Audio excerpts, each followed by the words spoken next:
వరదరాజులు వాళ్ళ చెల్లెలు జగదీశ్వరితో ఇలా అంటూ ఉంటాడు. మనం అంతా ఒకే కుటుంబం అని చెప్పి ఇన్నాళ్ళు మనం విడిపోయాం, కానీ ఇప్పుడు మనం కలిసి ఉండాలని చెప్పి నేను ప్రయత్నిస్తుంటే కానీ మీరు మాత్రం మా మీద పోలీస్ కంప్లైంట్ ఇచ్చారు. ఇది మంచిది కాదు చెల్లెమ్మ అని చెప్పి వరదరాజులు అక్కడి నుండి వెళ్ళిపోతాడు. అది విని జగదీశ్వరి అయితే చాలా బాధపడుతూ ఉంటుంది.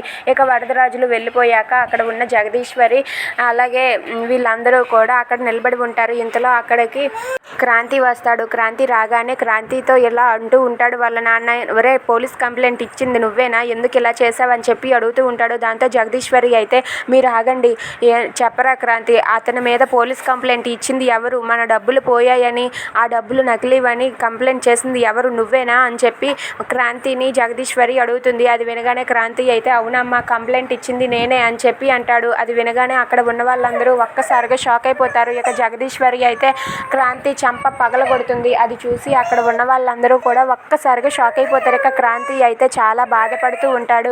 అది చూసి శాలిని అయితే చాలా కోపంతో రగిలిపోతూ ఉంటుంది. ఇక క్రాంతి చెంప పగలగొట్టగానే అక్కడ ఉన్న వాళ్ళ నాన్న అయితే ఎందుకు ఇలా చేసావు జగదీశ్వరి అని చెప్పి అడుగుతూ ఉంటాడు.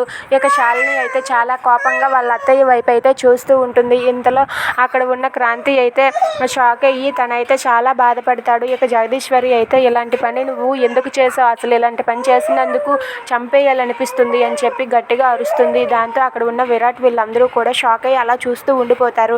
ఇక జగదీశ్వరి అయితే క్రాంతిపై చాలా కోపంతో రగిలిపోతూ ఉంటుంది. అది చూసి విరాట్ ఏం చేయాలో తెలియక సతమతం అవుతూ ఉంటాడు.